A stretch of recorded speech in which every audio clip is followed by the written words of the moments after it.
ಒಂದು ವಿಶೇಷವಾದಂತಹ ಐಕಮತ್ಯ ಇರಬೇಕು. ಇಡೀ ನಮ್ಮ ಹಿಂದೂ ಸಮಾಜವೇ ವಿಶೇಷವಾದಂತಹ ಒಂದು ಐಕಮತ್ಯವನ್ನು ಹೊಂದಬೇಕು. ಇದು ಅತ್ಯಂತ ಅವಶ್ಯಕವಾದಂತಹ ಒಂದು ವಿಷಯ. ಇಂತಹ ಒಂದು ಐಕಮತ್ಯವನ್ನೇ ಜಗದ್ಗುರು ಶ್ರೀ ಆದಿಶಂಕರ ಭಗವತ್ಪಾದಾಚಾರ್ಯರು 1200 ವರ್ಷಗಳ ಹಿಂದೆ ಈ ಒಂದು ಐಕಮತ್ಯದ ಮಾರ್ಗವನ್ನು ಅವರು ಉಪದೇಶ ಮಾಡಿದ್ದು ಮಾತ್ರ ಅಲ್ಲದೆ ಎಲ್ಲರಲ್ಲೂ ಒಂದು ಐಕಮತ್ಯವನ್ನು ಉಂಟು ಮಾಡಿದ್ದಾರೆ. ಹಾಗಾಗಿ ಇಂತಹ ಒಂದು ಐಕಮತ್ಯ ಇದನ್ನು ನೋಡಿದಾಗ ಮನಸ್ಸಿಗೆ ತುಂಬ ಸಂತೋಷವಾಗುತ್ತೆ. ಇದೇ ರೀತಿಯಾದಂತಹ ಒಂದು ಐಕಮತ್ಯ ಸದಾಕಾಲ ಸಮಾಜದಲ್ಲಿ, ಬ್ರಾಹ್ಮಣ ಸಮಾಜದಲ್ಲೂ ಮತ್ತು ವಿಶೇಷವಾಗಿ ನಮ್ಮ ಹಿಂದೂ ಧರ್ಮದಲ್ಲೂ ಸಹ ಈ ರೀತಿಯಾದಂತಹ ಒಂದು ಐಕಮತ್ಯ ಸದಾಕಾಲ ಇರಲಿ. ತದ್ವಾರ ನಮ್ಮ ಒಂದು ಧರ್ಮದ ಜಾಗೃತಿ ಇನ್ನೂ ಹೆಚ್ಚಿನ ರೀತಿಯಲ್ಲಿ ಆಗಲಿ, ಧರ್ಮಾಚರಣೆಗಳು ಇನ್ನೂ ಹೆಚ್ಚಿನ ರೀತಿಯಲ್ಲಾಗಲಿ. ತದ್ವಾರ ಎಲ್ಲರೂ ಸಹ ಶ್ರೇಯೋವಂತರಾಗಬೇಕು. ವಿಶೇಷವಾಗಿ ಈ ಒಂದು ಸಂದರ್ಭದಲ್ಲಿ ನಾವು ಹೇಳಬಯಸುವಂತಹದ್ದು, ಈ ಒಂದು ಬ್ರಾಹ್ಮಣ್ಯದ ರಕ್ಷಣೆಯನ್ನು ವಿಶೇಷವಾಗಿ ಮಾಡಿಕೊಳ್ಳಬೇಕಾದದ್ದು ಮನುಷ್ಯನ ನಮ್ಮ ಕರ್ತವ್ಯವಾಗಿದೆ. ಬ್ರಾಹ್ಮಣ್ಯದ ಒಂದು ರಕ್ಷಣೆ ಅಂತಂದರೆ ಬ್ರಾಹ್ಮಣನಿಗಾಗಿ ಶಾಸ್ತ್ರಗಳಲ್ಲಿ ವಿಶೇಷವಾಗಿ ಹೇಳಲ್ಪಟ್ಟಂತಹ ಧರ್ಮಗಳ ಆಚರಣೆ. ಇಲ್ಲಿ ಧರ್ಮದ ರಕ್ಷಣೆ ಅಂತಂದರೆ ಅದರ ಆಚರಣೆ, ವಿಶೇಷವಾಗಿ ಅದನ್ನು ಆಚರಣೆ ಮಾಡುವುದು. ಎಷ್ಟು ಶ್ರದ್ಧೆಯಾಗಿ ನಾವು ಇದನ್ನು ಆಚರಣೆ ಮಾಡ್ತೀವೋ ಅಷ್ಟು ನಮ್ಮ ಧರ್ಮವನ್ನು ನಾವು ಕಾಪಾಡಿಕೊಂಡ ಹಾಗಾಗುತ್ತೆ. ಇದನ್ನು ಕಾಪಾಡಿಕೊಳ್ಳುವಂತಹ ಪ್ರಯತ್ನದಲ್ಲಿ ಅನೇಕ ವಿಧವಾದಂತಹ ಸಂಕಷ್ಟಗಳನ್ನು ನಾವು ಎದುರಿಸಬೇಕಾಗಿ ಬರುತ್ತೆ. ಆದರೆ ಆ ಸಂಕಷ್ಟಗಳು ಬಂದಾಗ ಒಂದೊಂದು ಸಂಕಷ್ಟ ಬರ್ತಿದ್ದ ಹಾಗೂ ಇದನ್ನು ನಾವು ಕಾಪಾಡಿಕೊಳ್ಳಬೇಕು ಅನ್ನುವಂತಹ ಒಂದು ಸಂಕಲ್ಪ ಇನ್ನೂ ದೃಢವಾಗ್ತಾ ಹೋಗಬೇಕು. ಕಷ್ಟ ಬಂದ ತಕ್ಷಣ ಅಯ್ಯೋ ಸಾಕು, ಇನ್ನು ನಮ್ಮ ಕೈಯಲ್ಲಿ ಆಗುವುದಿಲ್ಲ ಅಂತ ಬಿಡ್ತಾ ಹೋಗಬಾರ್ದು. ಇನ್ನೂ ಅದನ್ನು ಬೆಳೆಸ್ಕೊಳ್ತಾ ಹೋಗಬೇಕು. ಸಂಕಲ್ಪವನ್ನು ಇನ್ನೂ ಗಟ್ಟಿ ಮಾಡ್ಕೊಳ್ತಾ ಹೋಗಬೇಕು. ಇನ್ನೂ ಕಷ್ಟ ಬಂದಿದೆಯಾ, ಹಾಗಿದ್ರೆ ಇನ್ನಷ್ಟು ನಾನು ಗಟ್ಟಿ ಆಗಬೇಕು. ಇಲ್ಲ, ಇನ್ನೊಂದು ಥರದ ಸಂಕಷ್ಟ ಬಂದಿದೆಯಾ, ಹಾಗಿದ್ರೆ ನಾನು ಇದನ್ನು ಎದುರಿಸಲಿಕ್ಕೆ ಇನ್ನಷ್ಟು ಗಟ್ಟಿ ಆಗಬೇಕು. ಹೀಗೆ ಒಂದೊಂದು ಸಂಕಷ್ಟವನ್ನು ನೋಡ್ತಾ ಇರುವಾಗಲೂ ನಾವು ಇನ್ನಷ್ಟು ಗಟ್ಟಿ ಆಗಬೇಕು, ಇದನ್ನು ಚೆನ್ನಾಗಿ ಕಾಪಾಡಿಕೊಳ್ಳಬೇಕು. ಆದ್ದರಿಂದ ಈ ಒಂದು ವಿಷಯವನ್ನು ಪ್ರತಿಯೊಬ್ಬರೂ ಸಹ ಚೆನ್ನಾಗಿ ತಿಳ್ಕೊಳ್ಳಬೇಕು. ಈ ಒಂದು ಧರ್ಮದ, ಈ ಒಂದು ಬ್ರಾಹ್ಮಣ್ಯದ ರಕ್ಷಣೆಗಾಗಿ ಎಲ್ಲರೂ ಸಹ ಕಟಿಬದ್ಧರಾಗಬೇಕು ಅನ್ನುವಂತಹ ಒಂದು ವಿಷಯವನ್ನು ಈ ಒಂದು ಸಂದರ್ಭದಲ್ಲಿ ಹೇಳಬಯಸ್ತಾ ಇದ್ದೇವೆ. ನಾನು ಅನೇಕ ಕಡೆಗಳಲ್ಲಿ ಹೇಳ್ತಾ ಇರ್ತೀನಿ, ಏನು ಅಂತಂದರೆ ಈ ಸಂಕಷ್ಟಗಳು ಅನೇಕ ರೀತಿಯಾಗಿ ಬರ್ತಾ ಇರುತ್ತೆ, ಒಂದೇ ಥರ ಇರುವುದಿಲ್ಲ. ಒಂದೊಂದು ಕಾಲದಲ್ಲೂ ಒಂದೊಂದು ಥರ, ಒಂದು ಶತಮಾನದಲ್ಲಿ ಒಂದು ರೀತಿಯಾದಂತಹ ಸಂಕಷ್ಟ, ಇನ್ನೊಂದು ಶತಮಾನದಲ್ಲಿ ಇನ್ನೊಂದು ರೀತಿಯಾದಂತಹ ಸಂಕಷ್ಟ, ಬೇರೆ ಬೇರೆ ಸಂದರ್ಭಗಳಲ್ಲಿ ಬೇರೆ ಬೇರೆ ರೀತಿಯಾದಂತಹ ಸಂಕಷ್ಟಗಳು ಬರ್ತಾ ಇರುತ್ತೆ. ಆದರೆ ಯಾವ ರೀತಿಯಾಗಿ ಸಂಕಷ್ಟ ಬಂದರೂ ಸಹ ಆ ಸಂಕಷ್ಟವನ್ನು ಆ ಕಾಲದಲ್ಲಿ ಸರಿ ಮಾಡಿಕೊಳ್ಳಲಿಕ್ಕೆ ನಾವು ತಯಾರಾಗಿರಬೇಕು. ಅದಕ್ಕೆ ಬೇಕಾದಂತಹ ಉಪಾಯವನ್ನು ಮಾಡಿಕೊಂಡು ನಾವು ಮುಂದಕ್ಕೆ ಹೋಗಬೇಕು. ಇದಕ್ಕೆ ನಮಗೊಂದು ದೊಡ್ಡ ನಿದರ್ಶನ, ಉದಾಹರಣ ಅಂತಂದರೆ ಭಗವಂತ ಮಾಡಿರ್ತಕ್ಕಂತಹ ಅವತಾರಗಳು. ಭಗವಂತನ ಅವತಾರಗಳು ಅನೇಕ ಇವೆ. ಅವುಗಳಲ್ಲಿ ಪ್ರಸಿದ್ಧವಾಗಿ ದಶಾವತಾರಗಳನ್ನು ನಾವು ಹೇಳ್ತೀವಿ. ಪುರಾಣಗಳಲ್ಲಿ ಹೇಳಲ್ಪಟ್ಟಿದೆ ಆ ದಶಾವತಾರ. ಆದರೆ ಈ ದಶಾವತಾರಗಳ ಉದ್ದೇಶ 10 ಅವತಾರಗಳ, ಈ 10 ಮಾತ್ರ ಅಲ್ಲ, ಭಗವಂತ ಎಷ್ಟೇ ಅವತಾರಗಳನ್ನು ಮಾಡಿದರೂ ಆ ಎಲ್ಲ ಅವತಾರಗಳ ಉದ್ದೇಶ ಏನು ಅಂತಂದರೆ ದುಷ್ಟ ಶಿಕ್ಷಣೆ ಮತ್ತು ಶಿಷ್ಟ ಪರಿಪಾಲನೆ, ಧರ್ಮೋದ್ಧಾರ ಮತ್ತು ಅಧರ್ಮದ ನಾಶ. ಇದನ್ನೇ ಈ ವಿಷಯವನ್ನು ಭಗವಂತನೇ ಹೇಳಿದ್ದು, ಎಲ್ರಿಗೂ ಗೊತ್ತಿರುವಂತಹದ್ದೇ. ಪರಿತ್ರಾಣಾಯ ಸಾಧೂನಾಂ ವಿನಾಶಾಯ ಚ ದುಷ್ಕೃತಾಂ ಧರ್ಮ ಸಂಸ್ಥಾಪನಾರ್ಥಾಯ ಸಂಭವಾಮಿ ಯುಗೆ ಯುಗೆ ಅಂತ ಭಗವಂತನೇ ಸ್ವಯಂ ಹೇಳಿದ್ದಾನೆ. ಆದ್ದರಿಂದ ಈ ಧರ್ಮ ಸಂರಕ್ಷಣೆಯನ್ನು ಮಾಡುವುದೇ ಭಗವಂತನ ಮುಖ್ಯ ಉದ್ದೇಶ. ಆದರೆ ಧರ್ಮ ಸಂರಕ್ಷಣೆಯನ್ನು ಮಾಡುವುದಕ್ಕೆ ಭಗವಂತ ಅವತಾರ ಮಾಡಬೇಕಾದರೆ ಆ ಧರ್ಮಕ್ಕೆ ಸಂಕಷ್ಟ ಬಂದಿರುವಂತಹ ಪರಿಸ್ಥಿತಿಗಳು ಬೇರೆ ಬೇರೆ ರೀತಿಯಾಗಿದ್ವು.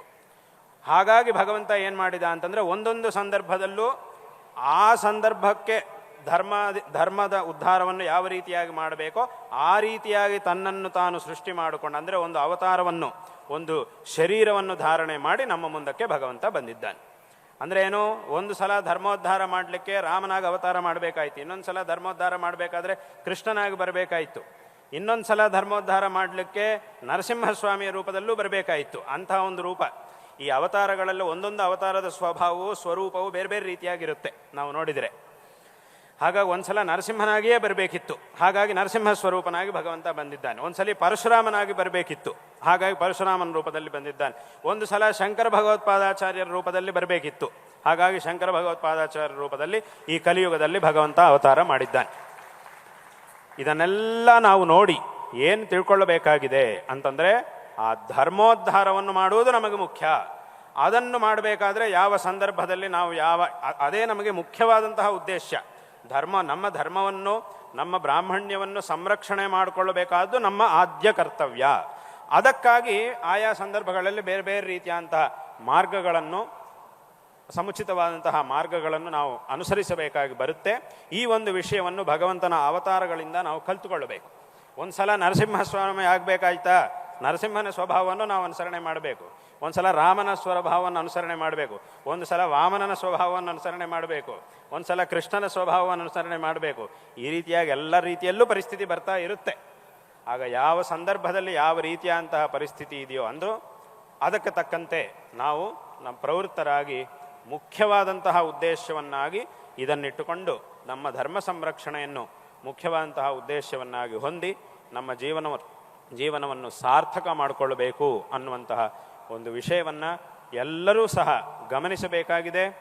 ನಮ್ಮ ಪಾರಂಪರಿಕವಾಗಿ ಬಂದಿರತಕ್ಕಂತಹ ಆಚರಣೆಗಳನ್ನು ನಾವು ಅತ್ಯಂತ ಶ್ರದ್ಧೆಯಿಂದ ಅನುಷ್ಠಾನ ಮಾಡಬೇಕು. ಯಾವುದೇ ಸಂದರ್ಭದಲ್ಲಿ ಈ ಆಚರಣೆಗಳನ್ನು ನಾವು ಬಿಡಬಾರದು. ಇದನ್ನು ಎಲ್ಲರೂ ಸಹ ಜ್ಞಾಪಕ ಇಟ್ಕೊಳ್ಬೇಕು. ಯಾಕಂತಂದರೆ ಈ ಆಚರಣೆಗಳು ಏನಿವೆಯೋ, ಹಿಂದಿನ ಕಾಲದಿಂದಲೂ ಬಂದಿರತಕ್ಕಂತಹ ಆಚರಣೆಗಳು ಏನಿವೆಯೋ, ಇದೆಲ್ಲ ಬರೀ ಮೂಢನಂಬಿಕೆಗಳಲ್ಲ.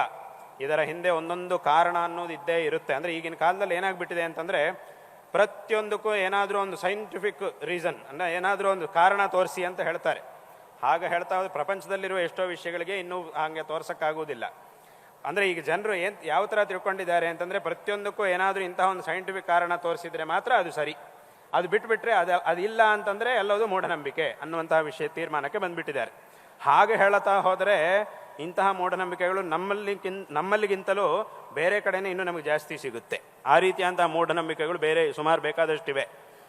ಆದ್ದರಿಂದ ಬರೀ ಏನಾದರೂ ಒಂದು ಕಾರಣ ಇದ್ದರೆ ಕಾರಣವನ್ನು ತೋರಿಸಿದರೆ ಮಾತ್ರ, ಕಾರಣ ಇರುತ್ತೆ, ಆದರೆ ಕೆಲವೊಂದಕ್ಕೆ ಕಾರಣ ನಮ್ಮಿಂದ ತಿಳ್ಕೊಳ್ಳಿಕ್ಕೆ ಸಾಧ್ಯವಾಗುತ್ತೆ, ಕೆಲವೊಂದು ವಿಚಾರಗಳಿಗೆ ಕಾರಣ ನಮ್ಮಿಂದ ತಿಳ್ಕೊಳ್ಳಿಕ್ಕೆ ಸಾಧ್ಯ ಆಗುವುದಿಲ್ಲ. ಆದರೆ ಅದನ್ನು ನಮ್ಮ ಮಹರ್ಷಿಗಳು ತಿಳ್ಕೊಂಡಿದ್ದಾರೆ. ಹಿಂದಿನ ಮಹರ್ಷಿಗಳು ಅವರೆಲ್ಲರೂ ಆ ಕಾರಣವನ್ನು ತಿಳ್ಕೊಂಡಿದ್ದಾರೆ. ಯಾಕೆಂದರೆ ಅವರಿಗೆ ವಿಶೇಷವಾದಂತಹ ಬುದ್ಧಿಶಕ್ತಿ ಇತ್ತು, ಮೇಧಾಶಕ್ತಿ ಇತ್ತು, ತಪಶ್ಶಕ್ತಿ ಇತ್ತು. ಆ ಒಂದು ತಪಶ್ಶಕ್ತಿಯಿಂದ ಅತೀಂದ್ರಿಯವಾದ ಅಲೌಕಿಕವಾದಂತಹ ವಿಷಯಗಳನ್ನು ಸಹ ಅವರು ತಿಳಿದುಕೊಂಡು ಅದರಲ್ಲಿ ಯಾವುದು ಮನುಷ್ಯನಿಗೆ ಅವಶ್ಯಕವಾಗಿದೆಯೋ ಅದನ್ನು ಉಪದೇಶ ಮಾಡಿದ್ದಾರೆ. ಹಾಗಾಗಿ ಕಾರಣ ಇದ್ದೇ ಇರುತ್ತೆ, ಆದರೆ ಆ ಕಾರಣವನ್ನು ನಾವು ನೋಡಲಿಕ್ಕಾಗುವುದಿಲ್ಲ. ಅಂದರೆ ನೋಡಲಿಕ್ಕಾಗಲ್ಲ ಅಂದರೆ ನೋಡಲಿಕ್ಕೆ ನಮ್ಮ ಬುದ್ಧಿ ಸಾಕಾಗುವುದಿಲ್ಲ. ಆದರೆ ಅದನ್ನು ಅವರು ನೋಡಿದ್ದಾರೆ, ನೋಡಿ ನಮಗೆ ಉಪದೇಶ ಮಾಡಿದ್ದಾರೆ. ಅಂದರೆ ಇದಕ್ಕೊಂದು ಉದಾಹರಣೆ ಹೇಳಬೇಕು ಅಂತಂದರೆ, ಚಿಕ್ಕ ಮಕ್ಕಳಿರ್ತಾರೆ, ಅವರಿಗೆ ಶಾಲೆಗೆ ಹೋಗ್ಲಿಕ್ಕೆ ಇಷ್ಟ ಇರುವುದಿಲ್ಲ, ಮನೇಲಿ ಆಟ ಆಡುವುದು ಅಂತಂದರೆ ತುಂಬ ಇಷ್ಟ. ಅದು ತುಂಬ ಜನ ಮಕ್ಕಳ ಒಂದು ಸ್ವಭಾವ. ಅದು ಯಾವ ರೀತಿಯಾಗಿ ಅವರ ವಯಸ್ಸಿರುತ್ತೆ ಅಂತಂದರೆ, ಅವರಿಗೆ ಈ ವಿದ್ಯಾಭ್ಯಾಸ ಮಾಡಿದರೆ ಏನಾಗುತ್ತೆ, ಮಾಡದೇ ಇದ್ದರೆ ಏನಾಗುತ್ತೆ ಅನ್ನೋ ವಿಚಾರಗಳನ್ನೆಲ್ಲ ಹೇಳ್ತಾ ಹೋದರೆ ಅವರಿಗೆ ಅದನ್ನು ಅರ್ಥ ಮಾಡ್ಕೊಳ್ಳಿಕ್ಕೂ ಆಗುವುದಿಲ್ಲ, ಅಷ್ಟು ಪರಿಪಕ್ವತೆ ಇರುವುದಿಲ್ಲ. ಒಂದು ವೇಳೆ ಇದನ್ನು ವಿವರಣೆ ಮಾಡಿ ಹೇಳೋಣ ಅಂತಂದರೆ ಅದನ್ನು ಅವರಿಗೆ ಅರ್ಥ ಮಾಡ್ಕೊಳ್ಳಿಕ್ಕೆ ಅವರ ಬುದ್ಧಿಶಕ್ತಿ ಸಾಕಾಗುವುದಿಲ್ಲ. ಹಾಗಂತ ಹೇಳಿ ಬಿಟ್ಬಿಟ್ರೆ ನಾವೇ ಅವರಿಗೆ ದ್ರೋಹ ಮಾಡಿದಂಗೆ ಆಗುತ್ತೆ. ಸರಿಯಾದಂತಹ ಸಮಯದಲ್ಲಿ ವಿದ್ಯಾಭ್ಯಾಸ ಮಾಡಿಸದೆ ಅವರನ್ನು ನಾವು ಬಿಟ್ಟಿದ್ದೀವಿ, ಅವರಿಗೆ ಆಟ ಆಡುವುದು ಅಂತಂದರೆ ಇಷ್ಟ ಅಂಥೇಳಿ ಅದನ್ನೇ ಮಾಡಲಿಕ್ಕೆ ನಾವು ಬಿಟ್ಟಿದ್ದೀವಿ ಅಂತಂದರೆ ಪುನಃ ನಾವೇ ಅವರಿಗೆ ತುಂಬ ದ್ರೋಹವನ್ನು ಮಾಡಿದಂಗೆ ಆಗುತ್ತೆ. ಹಾಗಾಗಿ ನಾವೇನು ಮಾಡಬೇಕು, ಆದರೆ ಮಕ್ಕಳು ವಿದ್ಯಾಭ್ಯಾಸವನ್ನು ಮಾಡಿದರೆ ಏನಾಗುತ್ತೆ, ಮಾಡದೇ ಇದ್ದರೆ ಏನಾಗುತ್ತೆ ಅನ್ನೋದನ್ನು ನಾವು ನೋಡಿದ್ದೀವಿ. ಮಕ್ಕಳಿಗೆ ಅತ್ಯಂತ ಆಪ್ತರಾಗಿರ್ತಕ್ಕಂತಹ ನಮಗೂ ಗೊತ್ತು. ಹಾಗಾಗಿ ನಮಗೂ ಗೊತ್ತಿರುವುದಾದ್ದರಿಂದ ನಾವು ಮಕ್ಕಳಿಗೆ ಏನು ಹೇಳ್ತೀವಿ ಅಂದರೆ, ಏನಾದರೂ ಒಂದು ಉಪಾಯ ಮಾಡಿ ಅಥವಾ ಹೆದರಿಸಿಯೋ ಅಥವಾ ಅವರಿಗೆ ಬೇಕಾದ್ದನ್ನೇನೋ ಒಂದನ್ನು ಕೊಟ್ಟೋ ಏನೋ ಒಂದು ಆಸೆ ತೋರಿಸಿಯೋ ಮಕ್ಕಳಂತೂ ಅವರ ಕೈಯಲ್ಲಿ ವಿದ್ಯಾಭ್ಯಾಸವನ್ನು ನಾವು ಮಾಡಿಸುವಂತಹ ಪ್ರಯತ್ನವನ್ನು ಮಾಡ್ತೀವಿ.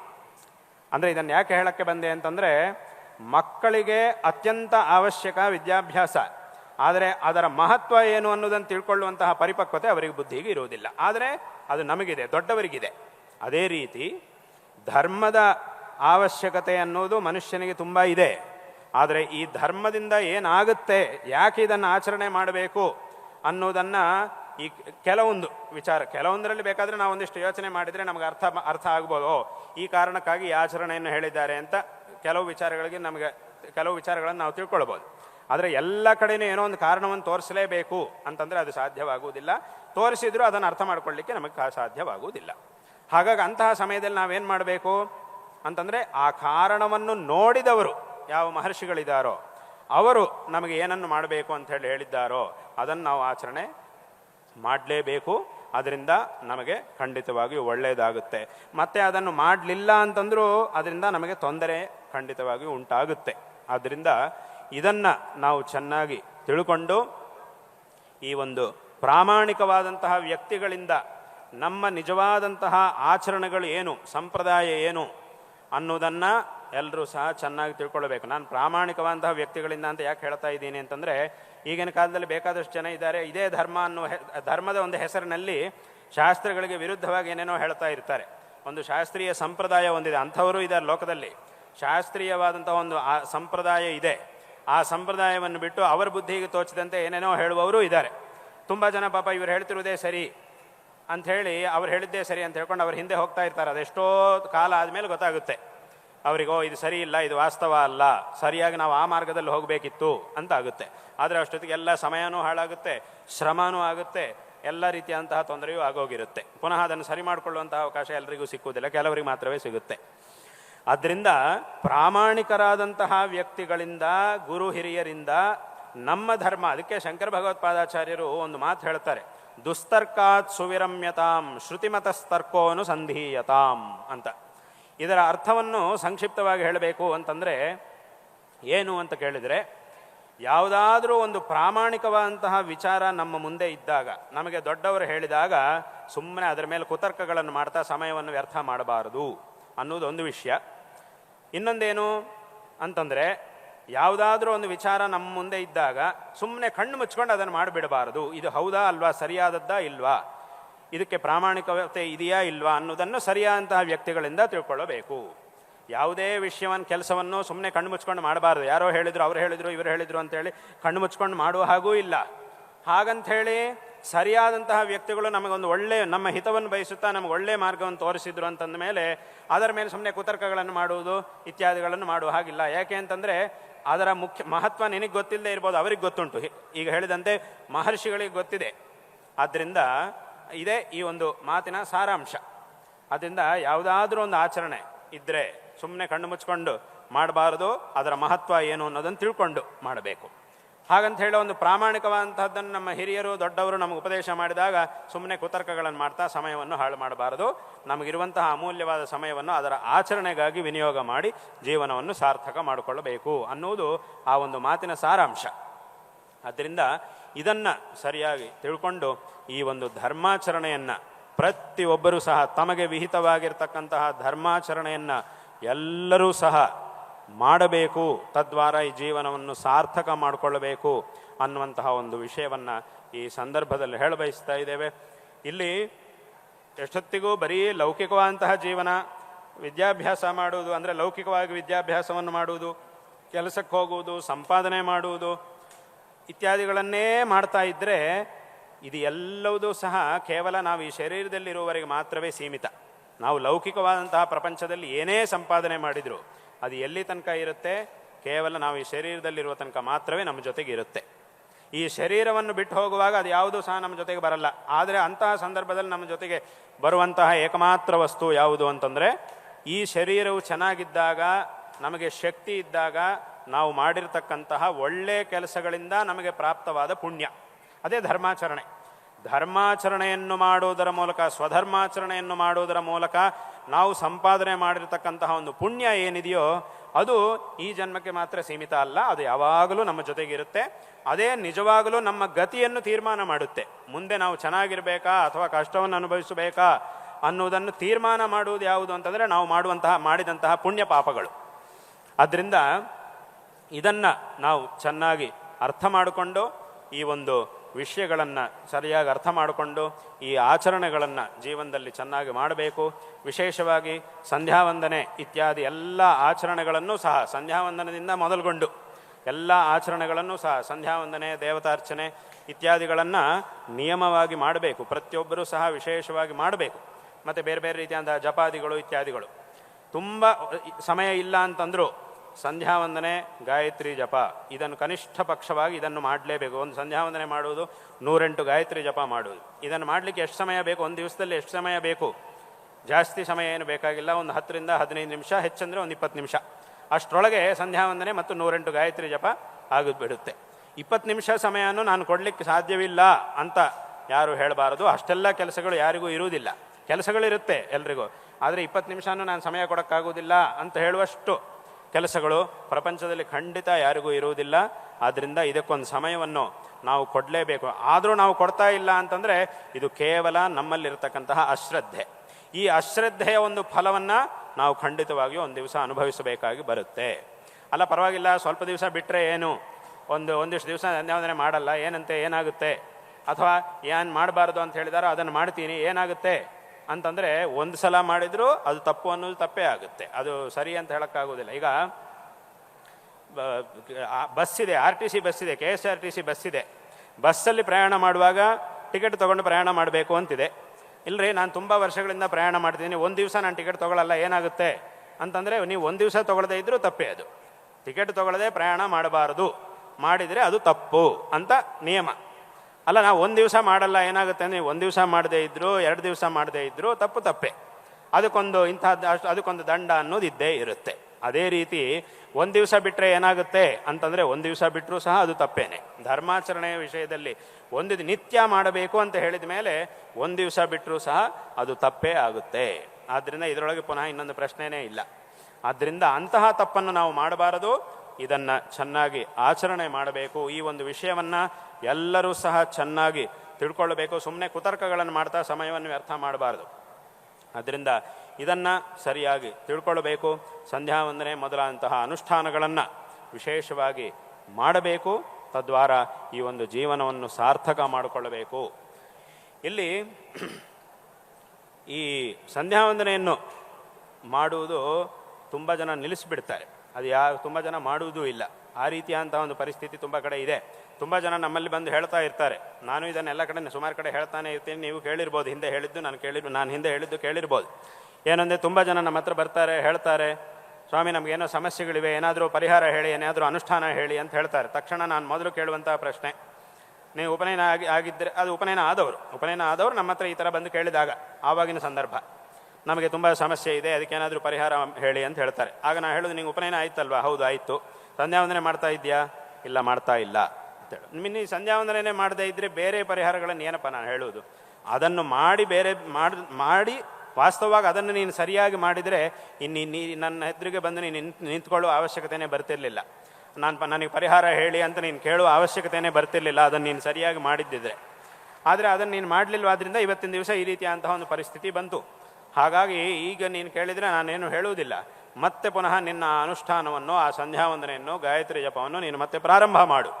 ಸರಿಯಾಗಿ ಮಾಡಿ ನಂತರ ನಿನಗೇನಾದರೂ ಪರಿಹಾರದ ಅವಶ್ಯಕತೆ ಇದ್ದರೆ ಆಮೇಲೆ ನಾನು ಹೇಳ್ತೀನಿ ಅಂತ ನಾನು ತುಂಬ ಜನರಿಗೆ ಹೇಳುವಂತಹ ಮಾತಿದು.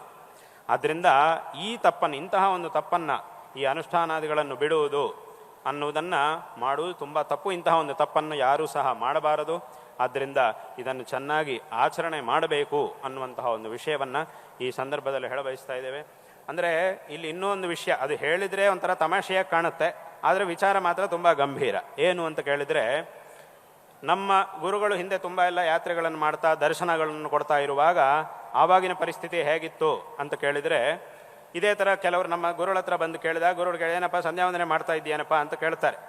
ಆವಾಗ ಅವ್ರು ಇಲ್ಲ ಮಾಡ್ತಾ ಇಲ್ಲ ಅಂತ ಹೇಳ್ತಿದ್ರು, ಎಲ್ಲ ಬಿಟ್ಟಿದ್ದೀನಿ ಅಂತ ಹೇಳ್ತಿದ್ರು, ಸಮಯ ಇರಲಿಲ್ಲ, ಏನೋ ಕಾರಣ ಹೇಳ್ತಾರೆ, ಅದಾಯಿತು ಇದಾಯಿತು ಏನೋ ಹೇಳ್ತಾರೆ ವಿಷಯ. ಆಗ ನಮ್ಮ ಗುರುಗಳು ಅವರಿಗೆ ಬುದ್ಧಿವಾದ ಹೇಳಿ ಹೇಳ್ತಾ ಇದ್ರು, ಇಲ್ಲಪ್ಪ ಈ ಥರ ಮಾಡಬಾರ್ದು, ಸಂಧ್ಯಾವಂದನೆ ಬಿಡಬಾರದು, ಖಂಡಿತವಾಗೂ ಅದನ್ನು ಆಚರಣೆ ಮಾಡಬೇಕು ಅಂಥೇಳಿ ಹೇಳಿ ಕಳಿಸ್ತಾ ಇದ್ರು. ಆ ನಂತರ ಅವರು ಮಾಡ್ತಾ ಇದ್ರು. ಅಂದರೆ ಇದು ನಮ್ಮ ಗುರುಗಳ ಕಾಲದಲ್ಲಿ, ಆದ್ದರಿಂದ ಅವರು ದರ್ಶನ ಕೊಡ್ತಾ, ಎಲ್ರಿಗೂ ನಿತ್ಯ ದರ್ಶನ ಕೊಡ್ತಾ ಯಾತ್ರೆಗಳನ್ನು ಮಾಡ್ತಾ ಇದ್ದ ಕಾಲ. ಆದ್ದರಿಂದ ಆವಾಗಿನ ಪರಿಸ್ಥಿತಿ ಆ ರೀತಿಯಾಗಿತ್ತು. ಆದರೆ ಈಗ ಪರಿಸ್ಥಿತಿ ಇನ್ನೂ ಅಭಿವೃದ್ಧಿ ಆಗಿದೆ. ಏನು ಅಭಿವೃದ್ಧಿ ಅಂತಂದರೆ, ಈಗ ನಮ್ಮ ಹತ್ರ ಬರುವವರಲ್ಲಿ ಜನಿವಾರನೇ ಇರುವುದಿಲ್ಲ. ಬಂದವರಲ್ಲಿ ಜನಿವಾರ ಬಿಟ್ಟು ಬರ್ತಾರೆ. ನಾ ಕೇಳೋದು, ಅಲ್ರಪ್ಪ ನಿನ್ಗೆ ಜನಿವಾರ ಇರಬೇಕಿತ್ತಲ್ವಾ? ಹೌದು ಇತ್ತು, ಇರಬೇಕು. ಮತ್ತು ಎಲ್ಲೋ ಆಯಿತು ಅಂದರೆ ಆವತ್ತು ಯಾವತ್ತೋ ಶರ್ಟ್ ತೆಗೆಯುವಾಗ ಅದೆಲ್ಲೋ ಬಿಟ್ಟೋಯ್ತು. ಇದು ಯಾವತ್ತು ಅಂದರೆ 4 ತಿಂಗಳಾಯಿತು ಅಂತ ಹೇಳ್ತಾನೆ. ಅಂದರೆ 4 ತಿಂಗಳ ಹಿಂದೆನೇ ಅದಾಯಿತು. ಹಾಗಾದರೆ 4 ತಿಂಗಳಾದಮೇಲೆ ಇಷ್ಟೊತ್ತು ಏನು ಮಾಡ್ತಾ ಇದ್ದಿ? ಅದು ಆಮೇಲೆ ನನಗೆ ಸಮಯ ಸಿಗಲಿಲ್ಲ, ಹೊಸ ಜನಿವಾರ ಹಾಕೊಳ್ಳಿಕ್ಕೆ ಸಮಯ ಸಿಗಲಿಲ್ಲ. ಇದನ್ನೆಲ್ಲ ನಂಬಕ್ಕಾಗುತ್ತಾ ಯಾರಾದರೂ? ನಿಮ್ಮ ಕೆಳಗೆ ಯಾರಾದರೂ ಒಬ್ಬರು ಅಧಿಕಾರಿಗಳಾಗಿರುವವರು, ಅವರ ಕೆಳಗೆ ಯಾರಾದರೂ ಈ ಥರ ಸುಳ್ಳು ಕಾರಣಗಳನ್ನು ಹೇಳಿದರೆ ತಕ್ಷಣ ನಿಮ್ಗೆ ಗೊತ್ತಾಗುತ್ತಾ ಇಲ್ವಾ? ಇಲ್ಲಪ್ಪ ಇವನು ಸರಿಯಾಗಿ ಸುಳ್ಳು ಕೊಟ್ಟಿದ್ದ ಕೆಲಸ ಮಾಡಲಿಲ್ಲ ಅಂತ ಆದಾಗ ನೀವು ಏನಪ್ಪ ಮಾಡಲಿಲ್ಲ ಅಂತ ಪ್ರಶ್ನೆ ಕೇಳಿದಾಗ ಅವ್ರು ಈ ಥರ ಹುಚ್ಚುಚ್ಚಾಗಿ ಉತ್ತರ ಕೊಟ್ಟರೆ ಅವಾಗ ಏನಾಗುತ್ತೆ, ತಕ್ಷಣ ನಿಮಗೆ ಗೊತ್ತಾಗೇ ಆಗುತ್ತೆ. ಅದೇ ಥರ ನಮಗೂ ಗೊತ್ತಾಗೇ ಆಗುತ್ತೆ. ಆದ್ದರಿಂದ ನಾವು ಈ ಥರ ಎಲ್ಲ ಕಾರಣ ಹೇಳಬಾರ್ದು. ಆ ಶ್ರದ್ಧೆ ಅನ್ನೋದು ಮೊದಲಿಗಿರಬೇಕು. ಇದೇ ಅಭಿವೃದ್ಧಿ. ಈ ರೀತಿಯಂಥ ಒಂದು ಅಭಿವೃದ್ಧಿ ನಮ್ಮ ಗುರುಗಳ ಕಾಲಕ್ಕಿಂತಲೂ ನಮ್ಮ ಕಾಲಕ್ಕೆ ಈ ರೀತಿಯಂಥ ಒಂದು ಅಭಿವೃದ್ಧಿ. ಹಾಗಾಗಿ ನಾನು ಏನು ಮಾಡಿದ್ದೀನಿ ಅಂತಂದರೆ, ಸುಮಾರು ಸಲ ಈ ಥರ ಯಾರು ಬಂದಿದ್ದಾರೋ ಮತ್ತೆ ಪುನಃ ಇಲ್ಲಿಂದ ಹೋದ್ಮೇಲೆ ಅವ್ರ ಬುದ್ಧಿ ಹೇಗಿರುತ್ತೋ ಹೇಳೋಕ್ಕಾಗೋದಿಲ್ಲ. ಹಾಗಾಗಿ ನಮ್ಮ ಎದುರಿಗೇನೋ ಒಂದು ಜನಿವಾರ ಹಾಕಿಸಿ ಕಳಿಸಿ ಅಂತ ನಾನೇ ಅವರನ್ನು ಕೂರಿಸಿ ನಮ್ಮ ಪುರೋಹಿತರ ಕೈಯಲ್ಲಿ ಸುಮಾರು ಜನರಿಗೆ ಆ ಥರ ಜನಿವಾರ ಹಾಕಿಸಿ ಕಳಿಸಿದ್ದೀನಿ. ಈ ಥರನೂ ಆಗಿದೆ, ಸುಮಾರು ಸಲ ಈ ಥರ ಆಗಿದೆ. ಅವ್ರಿಗೊಂದು ಜನಿವಾರ ಹಾಕಿಸಿ ಕಳಿಸಿ ಅಂತ ಹೇಳಿ ಕಳಿಸ್ತೀನಿ. ಅಷ್ಟು ನಾನು ಮಾಡ್ತೀನಿ ಮೊದಲು. ಅಷ್ಟಾದರೂ ಮಾಡಬೇಕು ಅಂತ ನಾನು ಮಾಡ್ತಾ ಇದ್ದೀನಿ. ಅಂದರೆ ಈ ರೀತಿಯಾದಂತಹ ಒಂದು ಅಭಿವೃದ್ಧಿ ಅಂತ ಆಗಿದೆ ಈಗ. ಆದ್ದರಿಂದ ಇದನ್ನು ಪ್ರತಿಯೊಬ್ಬರೂ ಸಹ ಚೆನ್ನಾಗಿ ಇದು ಹೀಗೆ ಹೋಗ್ತಾ ಇದ್ದರೆ ಈಗ ಅದರ ಫಲ ಗೊತ್ತಾಗದೇ ಇರ್ಬೋದು. ಈಗ ಇದು ಈ ರೀತಿಯಾಗಿ ಆದರೆ ಅದೇ ಈಗ ಹೇಳಿದಂಗೆ, ಸರಿ ಒಂದು 4 ದಿವಸ ಜನಿವಾರ ಇಲ್ಲದೆ ಹೋದರೆ ಏನಂತೆ, ಅಥವಾ ಸಂಧ್ಯಾವಂದನೆ ಮಾಡದೇ ಇದ್ದರೆ ಏನಂತೆ ಅಂತ ಹೇಳ್ಬೋದು. ಇವತ್ತಿನ ದಿವಸಕ್ಕೆ ಹಾಗೆ ಹೇಳ್ಬೋದು. ಏನಾಗುತ್ತೆ, ಒಬ್ಬ ತುಂಬ ಸಂಪಾದನೆ ಮಾಡಿ ಕೆಲಸ ಬಿಟ್ಬಿಟ್ಟಿದ್ದಾನೆ, ಆಮೇಲೆ ಯಾವುದೇ ಕೆಲಸಕ್ಕೆ ಹೋಗೋದನ್ನು ನಿಲ್ಲಿಸ್ಬಿಟ್ಟಿದ್ದಾನೆ. ಆದರೆ ತಕ್ಷಣಕ್ಕೇನು ತೊಂದರೆ ಆಗೋದಿಲ್ಲ ಅವನಿಗೆ. ಯಾಕಾಗೋದಿಲ್ಲ? ಹಿಂದೆ ಸಂಪಾದನೆ ಮಾಡಿದ ಹಣ ಕೈಯಲ್ಲಿ ಇದ್ದೇ ಇದೆ. ಅದರಿಂದ ತಕ್ಷಣ ಏನು ಅವನಿಗೇನು ತೊಂದರೆ ಆಗೋದಿಲ್ಲ. 1 ವರ್ಷ ಕೆಲಸ ಮಾಡಿ ಚೆನ್ನಾಗಿ ಸಂಪಾದನೆ ಮಾಡಿ 2ನೇ ವರ್ಷ ಬಿಟ್ಬಿಟ್ರೆ ಅವಾಗ ಅದರಿಂದ ಅವನಿಗೇನು ಪ್ರಾಯ ತೊಂದರೆ ಆಗುವುದಿಲ್ಲ. ಯಾಕಂದರೆ ಬೇಕಾದ ಹಿಂದಿನ ವರ್ಷ ಸಂಪಾದನೆ ಮಾಡಿದ ದುಡ್ಡು ಅವನ ಕೈಯಲ್ಲಿ ಇದ್ದೇ ಇದೆ. ಅದರಿಂದ ಮುಂದಿನ ವರ್ಷ ನಡೆಯುತ್ತೆ ಅವನಿಗೆ. ಆದರೆ ಯಾವಾಗ ಸಮಸ್ಯೆ ಶುರುವಾಗುತ್ತೆ, ಅದೆಲ್ಲ ಕೈಯಲ್ಲಿರುವಂತಹ ಹಣ ಎಲ್ಲ ಖಾಲಿ ಆದಮೇಲೆ ಆಗ ಪುನಃ ಪ್ರಶ್ನೆ ಬರುತ್ತೆ, ಅಯ್ಯೋ ಈಗೇನು ಮಾಡುವುದು, ಎಲ್ಲಿಗೆ ಹೋಗುವುದು. ಮತ್ತೆ ಪುನಃ ಸಂಪಾದನೆ ಮಾಡಲಿಕ್ಕೆ ಸುಮಾರು ಕಾಲ ಬೇಕಾಗುತ್ತೆ. ಅಷ್ಟು ಕಾಲ ಸಂಪಾದನೆ ಮಾಡಿದ ಮೇಲೆ ಮತ್ತೆ ಪುನಃ ಒಂದು ಸರಿಯಾದಂತಹ ದಾರಿಗೆ ಬರುತ್ತೆ ಗಾಡಿ. ಆದ್ದರಿಂದ ತಕ್ಷಣ ಬಿಟ್ಟ ಮೇಲೆ ನಮಗೇನು ಗೊತ್ತಾಗದೇ ಇರ್ಬೋದು, ಏನಪ್ಪ ಏನಾಯಿತು, ಏನು ತೊಂದರೆ ಆಗಿಲ್ಲಲ್ವಾ ಅಂತ ಅನಿಸ್ಬೋದು. ಹಾಗಂತ ಹೇಳಿ ಬಿಟ್ಟರು ನಾವು ಸುಖವಾಗಿರ್ಬೋದು ಅಂತ ಅರ್ಥ ಮಾತ್ರ ಅಲ್ಲ. ಹೇಗೆ ಸಂಪಾದನೆ ಮಾಡೋದು ಬಿಟ್ಟ ತಕ್ಷಣ ಅವನಿಗೇನು ತೊಂದರೆ ಆಗಲಿಲ್ಲ, ಚೆನ್ನಾಗಿ ಊಟ ಮಾಡ್ತಿದ್ದಾನೆ, ಊಟ ಎಲ್ಲ ಸಿಗ್ತಾ ಇದೆ, ಏನು ತೊಂದರೆ ಇಲ್ಲ, ಹಾಗಂತೇಳಿ ಏನು ಸಂಪಾದನೆ ಮಾಡಿದ್ರೆ ಸುಮ್ಮನೆ ಕೂತ್ಕೊಂಡ್ರು ಊಟ ಮಾಡಬಹುದು ಅಂತ ಅರ್ಥ ಅಲ್ಲ. ಇವನಾದರೂ ಸಂಪಾದನೆ ಮಾಡಬೇಕು, ಬೇರೆಯವರಾದರೂ ಸಂಪಾದನೆ ಮಾಡಿ ಇವನಿಗೆ ಕೊಡಲೇಬೇಕು. ಅದು ಬೇರೆ ವಿಷಯಗಳಲ್ಲಾದರೆ ಹಾಗಾಗುತ್ತೆ. ಆದರೆ ಧರ್ಮದ ವಿಚಾರದಲ್ಲಿ ಇವನ ಧರ್ಮವನ್ನು ಇವನೇ ಸಂಪಾದನೆ ಮಾಡಿಕೊಳ್ಳಬೇಕು. ಲೋಕದಲ್ಲಾದರೆ ಇವನು ಸುಮ್ಮನೆ ಮನೆಯಲ್ಲಿ ಕೂತ್ಕೊಂಡಿದ್ರು, ಬೇರೆಯವರು ಸಂಪಾದನೆ ಮಾಡಿ ಕೊಡುವವರು ಇದ್ದಾರೆ ಅಂತಂದರೆ ಅವರು ಕಷ್ಟಪಡ್ತಾರೆ, ಸಂಪಾದನೆ ಮಾಡ್ತಾರೆ, ಇವನಿಗೆ ಕೊಡ್ತಾರೆ, ಇವನು ಸುಮ್ಮನೆ ಕೂತ್ಕೊಂಡು ಊಟ ಮಾಡ್ಬೋದು. ಆದರೆ ಧರ್ಮದ ವಿಚಾರದಲ್ಲಿ ಇದು ನಡೆಯುವುದಿಲ್ಲ. ಧರ್ಮದ ವಿಚಾರದಲ್ಲಿ ಇವನಿಗೆ ಬೇಕಾದ್ದನ್ನು ಇವನೇ ಸಂಪಾದನೆ ಮಾಡಿಕೊಳ್ಳಬೇಕು. ಅಂದರೆ ಅದೇ ಧರ್ಮಾಚರಣೆ. ಈ ಒಂದು ಧರ್ಮಾಚರಣೆಯನ್ನು ಪ್ರತಿಯೊಬ್ಬರೂ ಸಹ ವಿಶೇಷವಾಗಿ ಮಾಡಬೇಕು. ಇದನ್ನು ಯಾವತ್ತೂ ಸಹ ಬಿಡಬಾರದು. ಈ ಒಂದು ಬ್ರಾಹ್ಮಣ್ಯ, ಇದರ ಮೂಲಕವಾಗಿ ಆ ಒಂದು ಬ್ರಾಹ್ಮಣ್ಯವನ್ನು ವಿಶೇಷವಾಗಿ ಸಂರಕ್ಷಣೆ ಮಾಡಿಕೊಳ್ಳಬೇಕು, ಕಾಪಾಡಿಕೊಳ್ಳಬೇಕು ಅನ್ನುವಂತಹ ಒಂದು ವಿಷಯವನ್ನು ಈ ಸಂದರ್ಭದಲ್ಲಿ ಎಲ್ರಿಗೂ ಸಹ ಹೇಳಬಯಸ್ತಾ ಇದ್ದೇವೆ. ಆದ್ದರಿಂದ ಯಾಕೆಂತಂದರೆ ನಾವು ನೋಡ್ತಾ ಇರ್ತೀವಿ, ತುಂಬ ಎಲ್ಲಿಗೋ ಹೋಗ್ತಾ ಇದೆ. ಹೀಗಾಗಬಾರದು. ಸರಿಯಾದ ಮಾರ್ಗದ ತಪ್ಪಿ ಎಲ್ಲೆಲ್ಲಿಗೋ ಹೋಗ್ತಾ ಇದೆ. ಒಂದು ಸಲ ನಾನು ಒಂದು ಕಡೆ ನೋಡಿದ್ದೆ, ಎಲ್ಲೋ ಪುಸ್ತಕದಲ್ಲಿ ನೋಡಿದ್ದೆ. ಏನು ತಮಾಷೆ ಅಂತಂದರೆ, ಹಿಂದಿನ ಕಾಲಕ್ಕೂ ಈಗಿನ ಕಾಲಕ್ಕೂ ವ್ಯತ್ಯಾಸ ಏನು ಅಂತ ಪ್ರಶ್ನೆ ಕೇಳಿದರು. ಒಂದೇ ಮಾತಿನಲ್ಲಿ ಉತ್ತರ ಹೇಳಿ ಅಂತಂದರೆ ಅದಕ್ಕೊಂದು ಉತ್ತರ ಏನು ಕೊಟ್ಟರು ಅಂತಂದರೆ, ಹಿಂದಿನ ಕಾಲದಲ್ಲಿ ಊಟ ಮಾಡುವವರೆಲ್ಲ ಒಂದೇ ಕಡೆ ಕೂತಿದ್ರು, ಬಡಿಸುವವರು ಪಾತ್ರೆ ಹಿಡ್ಕೊಂಡು ಆ ಕಡೆ ಈ ಕಡೆ ಓಡಾಡ್ತಿದ್ರು. ಆದರೆ ಈಗಿನ ಕಾಲದಲ್ಲಿ ಬಡಿಸುವವನು ಒಂದೇ ಕಡೆ ನಿಂತ್ಕೊಂಡಿರ್ತಾನೆ, ಊಟ ಮಾಡುವವರು ತಟ್ಟೆ ಹಿಡ್ಕೊಂಡು ಆ ಕಡೆ ಈ ಕಡೆ ಓಡಾಡ್ತಿರ್ತಾರೆ. ಅಂದರೆ ಒಂದೇ ಮಾತಿನಲ್ಲಿ ಹಿಂದಿನ ಕಾಲಕ್ಕೂ ಈಗಿನ ಕಾಲಕ್ಕೂ ವ್ಯತ್ಯಾಸ ಹೇಳಬೇಕು ಅಂತಂದರೆ ಇದು ಈಗಿರುವಂತಹ ಪರಿಸ್ಥಿತಿ. ಆದರೆ ವಾಸ್ತವವಾಗಿ ಸಂಪ್ರದಾಯ ಏನು, ಊಟ ಮಾಡುವವನು ಒಂದು ಕಡೆ ಕೂತ್ಕೊಳ್ಬೇಕು, ಬಡಿಸೋನು ಎಲ್ಲ ಕಡೆಗೂ ಓಡಾಡಬೇಕು, ಇದು ಸಂಪ್ರದಾಯ. ಆದರೆ ಅದು ಹೋಗ್ಬಿಟ್ಟಿದೆ, ಹೀಗೆಲ್ಲ ಬದಲಾವಣೆ ಆಗಿಬಿಟ್ಟಿದೆ. ಆದ್ದರಿಂದ ಆ ಸಂಪ್ರದಾಯ ಅನ್ನುವುದೇನಿದೆಯೋ ಅದನ್ನು ಚೆನ್ನಾಗಿ ಎಲ್ಲರೂ ಸಹ ಕಾಪಾಡಿಕೊಳ್ಳಬೇಕು. ಅದನ್ನು ಕಾಪಾಡಿಕೊಳ್ಳುವುದರಲ್ಲೇ ನಿಜವಾದಂತಹ ಒಂದು ಶಕ್ತಿ ಇದೆ. ಅದನ್ನು ನಾವು ಚೆನ್ನಾಗಿ ತಿಳ್ಕೊಳ್ಳಬೇಕು ಅನ್ನುವಂತಹ ಒಂದು ವಿಷಯವನ್ನು ಈ ಸಂದರ್ಭದಲ್ಲಿ ಎಲ್ಲರಿಗೂ ಹೇಳಬಯಸ್ತಾ ಇದ್ದೇವೆ. ಈ ಒಂದು ಶ್ರದ್ಧೆಯನ್ನು ವಿಶೇಷವಾಗಿ ಬೆಳೆಸ್ಕೊಳ್ಳಬೇಕು. ಇವತ್ತಿನ ದಿವಸ ಈ ನಮ್ಮ ಬ್ರಾಹ್ಮಣ ಸಮಾಜದವರು ಅನೇಕ ಕ್ಷೇತ್ರಗಳಲ್ಲಿ ದೊಡ್ಡ ದೊಡ್ಡ ಸಾಧನೆಗಳನ್ನು ಮಾಡಿದ್ದಾರೆ. ಆ ಕ್ಷೇತ್ರ ಈ ಕ್ಷೇತ್ರ ಅಂತಲ್ಲ, ಎಲ್ಲ ವಿಧವಾದಂತಹ ಕ್ಷೇತ್ರಗಳಲ್ಲೂ ಇದ್ದಾರೆ. ತುಂಬ ದೊಡ್ಡ ಸಾಧನೆಯನ್ನು ಮಾಡಿರ್ತಕ್ಕಂಥವ್ರು ಇದ್ದಾರೆ. ಅನೇಕ ಕ್ಷೇತ್ರಗಳಲ್ಲಿ ತುಂಬ ದೊಡ್ಡ ದೊಡ್ಡ ಸಾಧನೆಗಳನ್ನು ಮಾಡಿದವರು ಇದ್ದಾರೆ. ಆದರೆ ಆ ಸಾಧನೆಗಳು ನಮಗೆ ಅತ್ಯಂತ ಅವಶ್ಯಕ. ಅದೇ ರೀತಿಯಾಗಿ ನಮ್ಮ ಸಂಪ್ರದಾಯಗಳು ಸಹ ನಮಗೆ ಅತ್ಯಂತ ಅವಶ್ಯಕ. ಈ ಎರಡನ್ನೂ ಸಹ ನಾವು ಚೆನ್ನಾಗಿ ಮಾಡ್ಕೊಂಡು ಹೋಗುವ ಶಕ್ತಿ ಇದೆ. ಆದ್ದರಿಂದ ಈ ಸಂಪ್ರದಾಯ ಈ ಒಂದು ಎಷ್ಟೇ ಸಾಧನೆಗಳನ್ನು ಮಾಡಿದ್ರು, ಯಾವ ಮಾರ್ಗದಲ್ಲಿ ನಾವು ಹೋಗಿ ಎಷ್ಟೇ ಸಾಧನೆಗಳನ್ನು ಮಾಡಿದರೂ ಇದನ್ನು ಈ ಸಂಪ್ರದಾಯವನ್ನು ಚೆನ್ನಾಗಿ ಕಾಪಾಡಿಕೊಳ್ಳಬೇಕು ಅನ್ನುವಂತಹ ಒಂದು ವಿಷಯವನ್ನು ಪ್ರತಿಯೊಬ್ಬರೂ ಸಹ ಅರ್ಥ ಮಾಡಿಕೊಳ್ಳಬೇಕು. ಯಾಕೆಂತಂದರೆ ಇನ್ನು ನಾನು ಆಕೆ ಬೇರೆ ಯಾವುದೋ ಕೆಲಸದಲ್ಲಿದ್ದೀನಿ, ಅದರಿಂದ ಇದಕ್ಕೆ ಸಮಯ ಕೊಡಲಿಕ್ಕೆ ಆಗುವುದಿಲ್ಲ ಅಂತ ಯಾರು ಹೇಳಬಾರ್ದು. ಸಮಯ ಕೊಡಬೇಕು, ಸಮಯ ಇದೆ, ಸಮಯ ಮಾಡಿಕೊಳ್ಳಬೇಕು. ಇದರ ಸಮಯ ಬೇರೆ, ಅದರ ಸಮಯ ಬೇರೆ. ತುಂಬ ಜನ ಏನು ಮಾಡ್ತಾ ಇರ್ತಾರೆ ಅಂತಂದರೆ, ಎಲ್ಲೋ ಅನುಷ್ಠಾನ ಕೂತ್ಕೊಳ್ತಾರೆ, ಆಗ ಹೊರಗಿನ ಕೆಲಸಗಳ ಬಗ್ಗೆ ಯೋಚನೆ ಮಾಡ್ತಾ, ಅಯ್ಯೋ ಆ ಕೆಲಸ ಮಾಡಬೇಕಿತ್ತು, ಈ ಕೆಲಸ ಮಾಡಬೇಕಿತ್ತು, ಅವರ ಹತ್ರ ಮಾತಾಡಬೇಕು, ಇವರ ಹತ್ರ ಮಾತಾಡಬೇಕು ಅಂತ ಅದರ ಬಗ್ಗೆ ಯೋಚನೆ ಮಾಡ್ತಾ ಇರ್ತಾರೆ.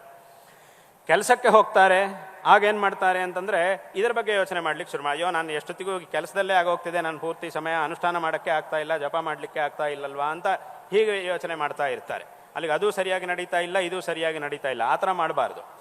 ಅದು ಇದು ಎರಡಕ್ಕೂ ಬೇರೆ ಬೇರೆ ಸಮಯ ಮಾಡ್ಕೊಳ್ಬೇಕು, ಸಾಂಕರ್ಯ ಮಾಡ್ಕೊಳ್ಬಾರ್ದು. ಇದರ ಸಮಯ ಇದು, ಅದರ ಸಮಯ ಅದರದು. ಅನುಷ್ಠಾನಕ್ಕೆ ಅಂತ ನಾವು ಒಳ್ಳೆ ಕೆಲಸಗಳಿಗೆ ಧರ್ಮಾಚರಣೆ ಕೂತಿದ್ದೀವ, ಸಂಪೂರ್ಣವಾಗಿ ನಮ್ಮ ದೃಷ್ಟಿ ಅದರಲ್ಲೇ ಇರಬೇಕು. ಪ್ರಪಂಚದಲ್ಲಿ ಏನು ಬೇಕಾದರೂ ನಡೆಯಲಿ, ನನ್ನ ಪೂರ್ತಿ ದೃಷ್ಟಿ ಇದರಲ್ಲೇ ಇರಬೇಕು. ಇಲ್ಲ ಬೇರೆದಕ್ಕೆ ಹೊರಗೆ ಕೆಲಸ ಮಾಡಕ್ಕೆ ಹೋಗಿದ್ದೀವಾ, ಇದರ ಬಗ್ಗೆ ಯೋಚನೆನೇ ಮಾಡಬೇಡಿ, ಅದರ ಸಮಯದಲ್ಲಿ ಅದನ್ನು ಮಾಡೋದು. ಹೊರಗಿನ ಕೆಲಸವನ್ನು ಚೆನ್ನಾಗಿ ಮಾಡಿ, ಲೌಕಿಕವಾದಂತಹ ಪ್ರಪಂಚದಲ್ಲಿ ಚೆನ್ನಾಗಿ ಸಾಧನೆಗಳನ್ನು ಮಾಡಿ ಒಳ್ಳೆಯ ಸ್ಥಾನಕ್ಕೆ ಬರುವಂತಹ ಪ್ರಯತ್ನವನ್ನು ಮಾಡಿ.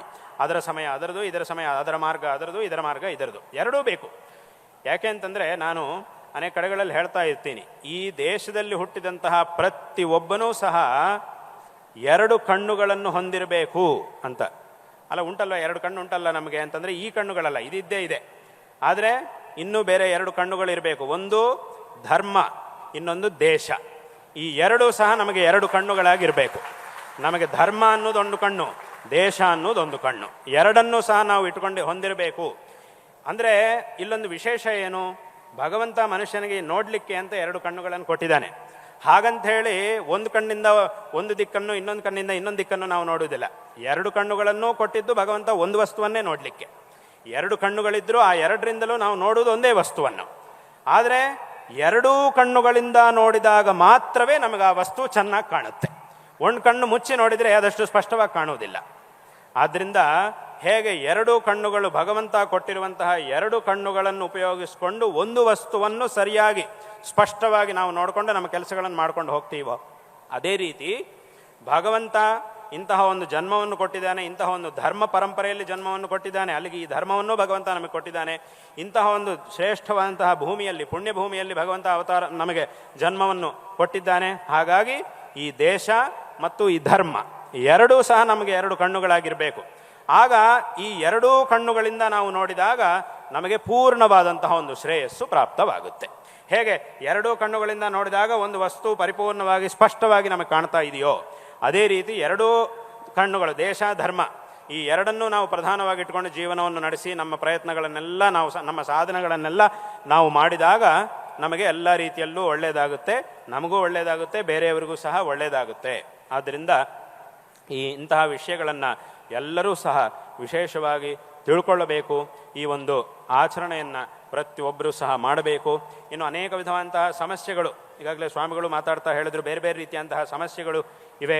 ಅದರಲ್ಲೂ ವಿಶೇಷವಾಗಿ ಬ್ರಾಹ್ಮಣ ಸಮಾಜಕ್ಕೆ ಅನೇಕ ಸಮಸ್ಯೆಗಳಿವೆ. ಅಂತಹ ಒಂದು ಸಮಸ್ಯೆಗಳಿಗೂ ಸಹ ವಿಶೇಷವಾಗಿ ಅವರ ತಮ್ಮ ಮಾತಿನಲ್ಲಿ ಮಾತಾಡ್ತಾ ಹೇಳಿದ್ರು, ಏನೇನು ಮಾಡ್ತಾ ಇದ್ದಾರೆ ಅನ್ನೋದನ್ನು ಹೇಳಿದ್ದಾರೆ. ಅದು ತುಂಬ ಸಮಂಜಸವಾಗಿದೆ.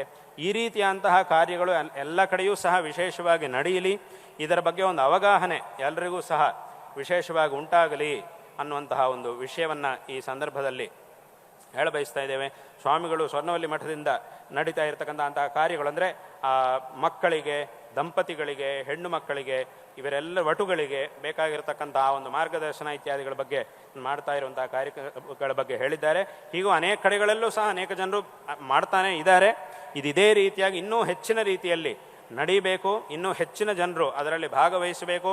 ಪ್ರತಿಯೊಬ್ಬರೂ ಸಹ ಈ ಥರ ಒಂದು ಕಾರ್ಯಕ್ರಮ ನಡೀತಾ ಇದೆ ಅಂತಂದರೆ ತಮ್ಮ ಮಕ್ಕಳನ್ನು ಸಹ ಕಳಿಸಬೇಕು. ಅದಕ್ಕೆ ಇಂಥ ಒಂದು ಸಂಸ್ಕಾರದ ಕಾರ್ಯಕ್ರಮ ನಡೀತಾ ಇದೆ ಅಂತಂದರೆ ಮಕ್ಕಳನ್ನು ಅದಕ್ಕೆ ಖಂಡಿತವಾಗಿಯೂ ಎಲ್ಲರೂ ಸಹ ಕಳಿಸಬೇಕು.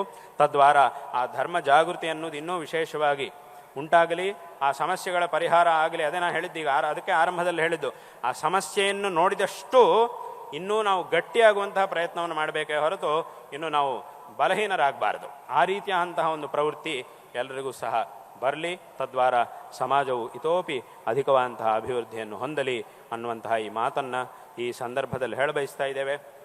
ಇನ್ನೂ ಒಂದು ಮಾತನ್ನು ಹೇಳಬೇಕಾಗಿದೆ. ಎಲ್ಲ ಮನೆಗಳಲ್ಲೂ ಗಂಡು ಮಕ್ಕಳಿದ್ದಾರೆ, ಹೆಣ್ಣು ಮಕ್ಕಳು ಇದ್ದಾರೆ.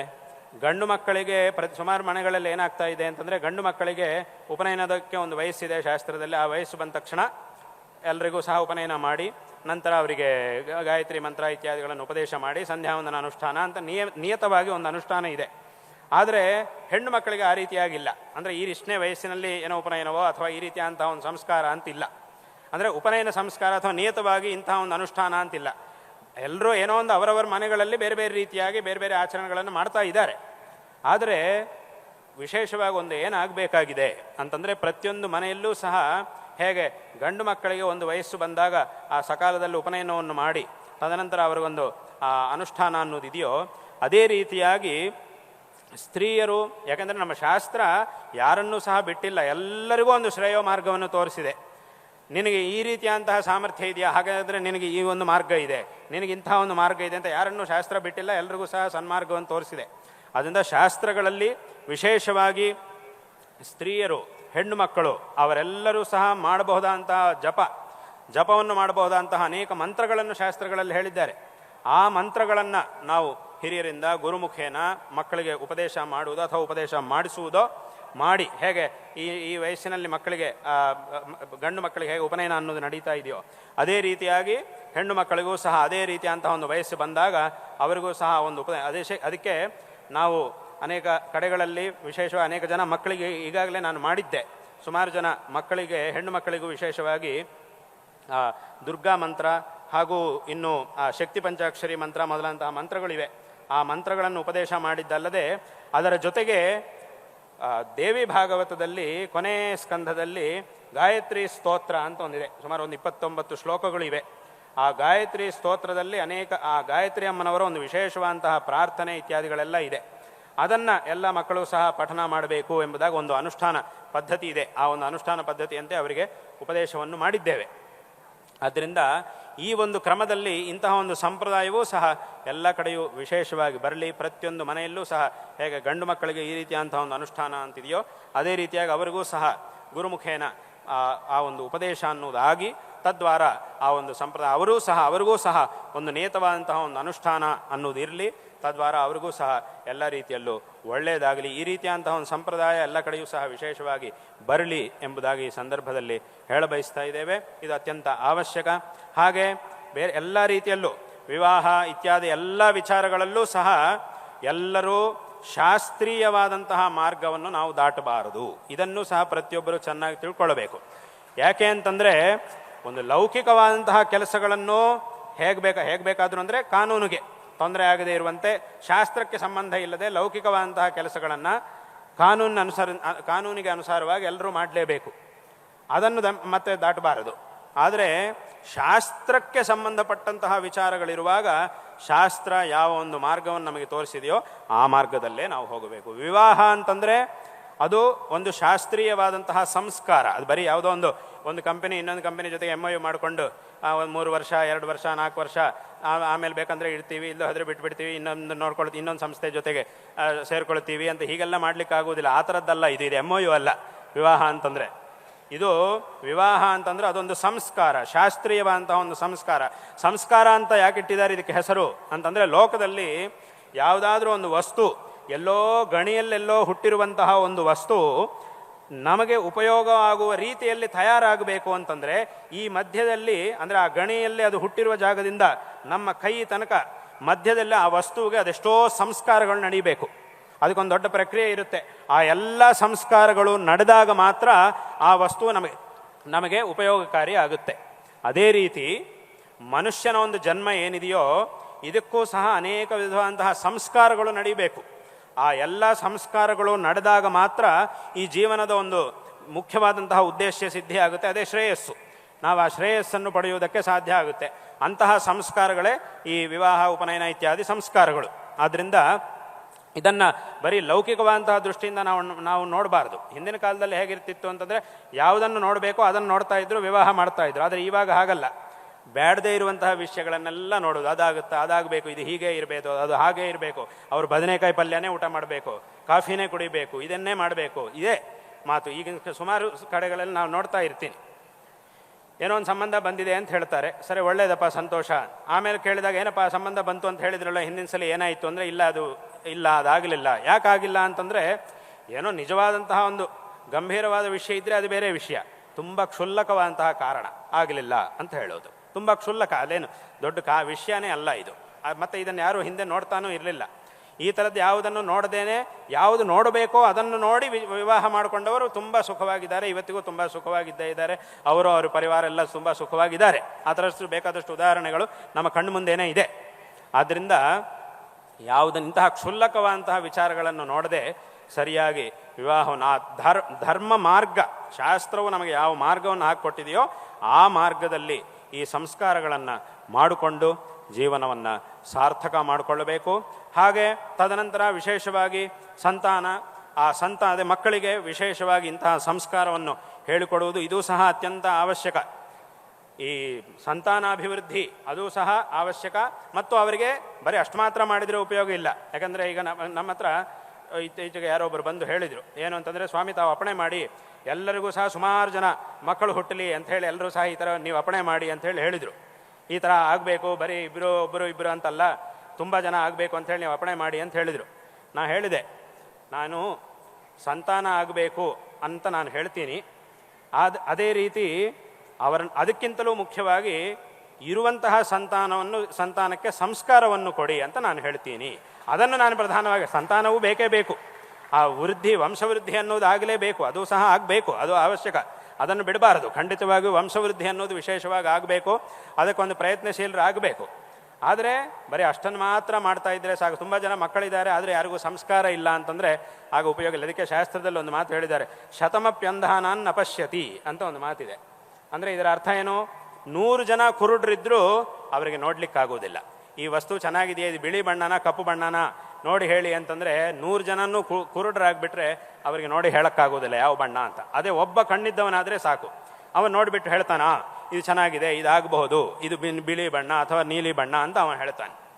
ಆದ್ದರಿಂದ ಸಂಸ್ಕಾರಹೀನರಾಗಬಾರದು. ಇರುವಂತಹ ಮಕ್ಕಳಿಗೆ ವಿಶೇಷವಾಗಿ ಸಂಸ್ಕಾರವನ್ನು ಕೊಡಿ. ಈ ಒಂದು ವಿಷಯವನ್ನು ಎಲ್ಲರೂ ಸಹ ಚೆನ್ನಾಗಿ ತಿಳ್ಕೊಳ್ಬೇಕು.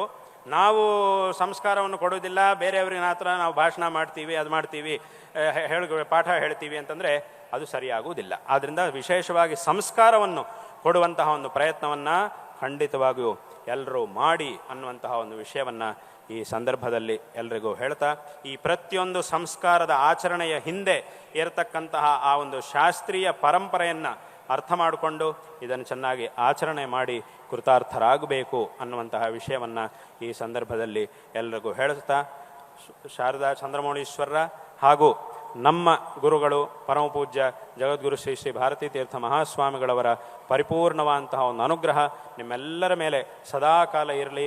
ತದ್ವಾರ ಎಲ್ಲರಿಗೂ ಸಹ ಎಲ್ಲ ರೀತಿಯಲ್ಲೂ ಒಳ್ಳೆಯದಾಗಲಿ. ಈ ಬ್ರಾಹ್ಮಣ ಸಮಾಜ ಹಾಗೂ ಇತರ ಸಮಾಜಗಳು ಸಹ ಎಲ್ಲ ಆಸ್ತಿಕರೂ ಸಹ ಶ್ರೇಯೋವಂತರಾಗಲಿ, ಎಲ್ಲರಿಗೂ ಸಹ ಅದರಿಂದ ಒಳ್ಳೆಯದಾಗಲಿ ಎಂಬುದಾಗಿ ಹೇಳ್ತಾ ಈ ಸಂದರ್ಭದಲ್ಲಿ ನಮ್ಮ ನಾರಾಯಣ ಸ್ಮರಣಪೂರ್ವಕವಾದಂತಹ ಆಶೀರ್ವಾದಗಳನ್ನು ಮಾಡ್ತಾ ಇದ್ದೇವೆ. ನಾವು ಆರಂಭದಲ್ಲಿ ಒಂದು ಮಾತು ಹೇಳಿದೆ, ಎಲ್ಲರಲ್ಲೂ ಸಹ ಐಕಮತ್ಯ ಇರಬೇಕು ಅನ್ನುವಂತಹ ಒಂದು ಮಾತನ್ನು ನಾನು ಹೇಳಿದ್ದೆ.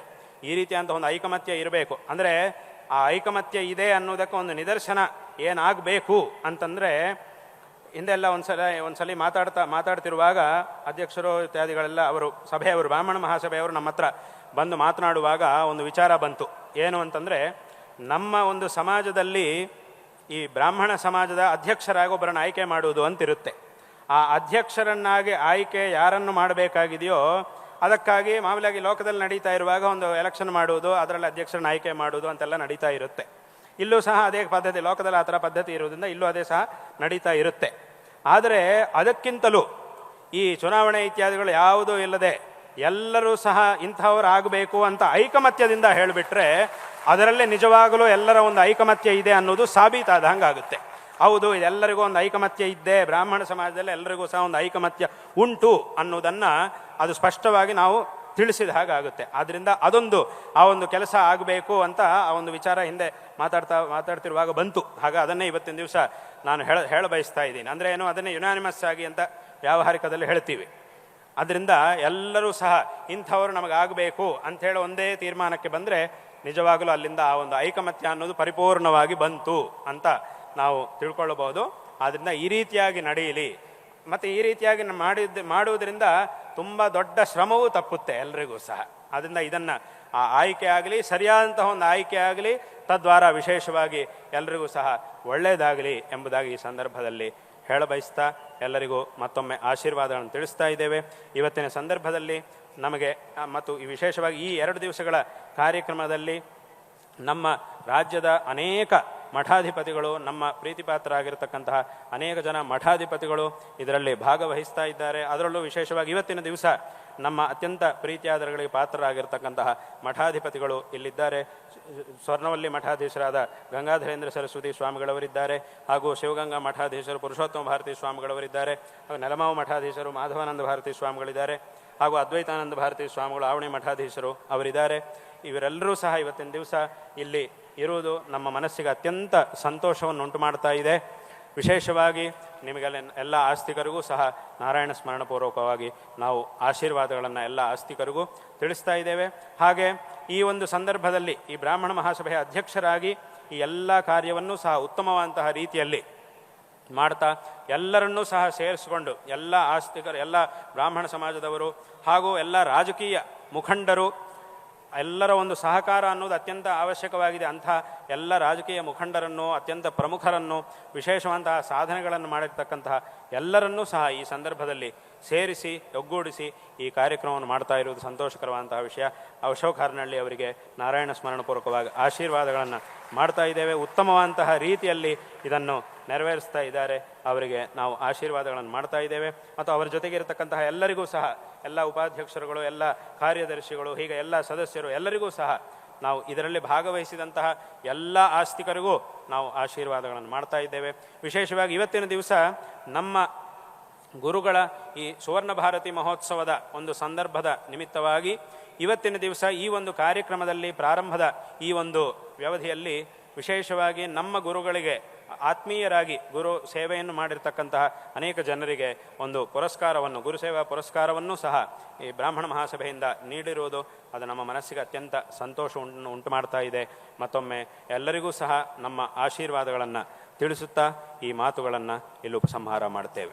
ಹರ ನಮಃ ಪಾರ್ವತೀ ಪತಯೇ ಹರ ಹರ ಮಹಾದೇವ.